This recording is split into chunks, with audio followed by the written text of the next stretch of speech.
আসসালামু আলাইকুম বন্ধুরা, আশা করি সবাই ভালো আছেন। আজকে চলে আসলাম হাঁস কেনার জন্য হাঁস মুরগির বাজারে। এটা হচ্ছে আমাদের খুলনা নগরীর সর্ববৃহত্তম পাইকারি ও খুচরা বাজার, আর এই বাজারের নাম হচ্ছে গল্লামারি বাজার। এটা হচ্ছে খুলনা ভার্সিটির অপোজিট সাইডে অবস্থিত।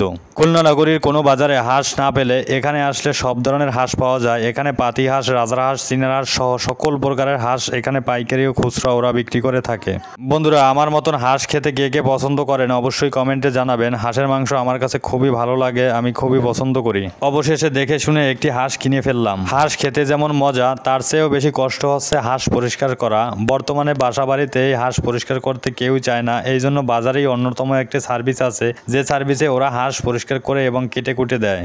এই যে দেখতে পাচ্ছেন কিছু মহিলারা এখানে গরম পানি দিয়ে মাটির চুলোয় এরা হাঁসগুলোকে সুন্দরভাবে পরিষ্কার করার কাজে নিয়োজিত থাকে। এখানে পাতি হাঁস প্রতি নেয় 40 টাকা, আর রাজা হাঁস আর চীনা হাঁস প্রতি নেয় 60 টাকা করে। এদের কাজ হলো সর্বক্ষণিক শুধু হাঁস পরিষ্কার করা, একের পর এক শুধু হাঁস পরিষ্কার করতে থাকে। খুব সুন্দরভাবে হাঁসগুলোকে এরা পরিষ্কার করে দেয়। মাঝের মধ্যে হাঁস কিনে থাকি, কখনো হাঁসের বাজারের ভিডিও আপনাদের দেখাই নাই, কিন্তু আজকে একটু মনে চাইলো অবসর টাইমে এক একটা হাঁস খুঁড়তে আধা ঘন্টা থেকে 1 ঘন্টা সময় এদের লাগে, তো দাঁড়িয়ে থাকবো এই জন্য ভিডিওটা করে নিলাম এবং আপনাদের সাথে একটু শেয়ার করলাম। এই যে দেখেন এক ঝাঁক মহিলারা, এরা শুধু হাঁস পরিষ্কার করার কাজেই ব্যস্ত থাকে।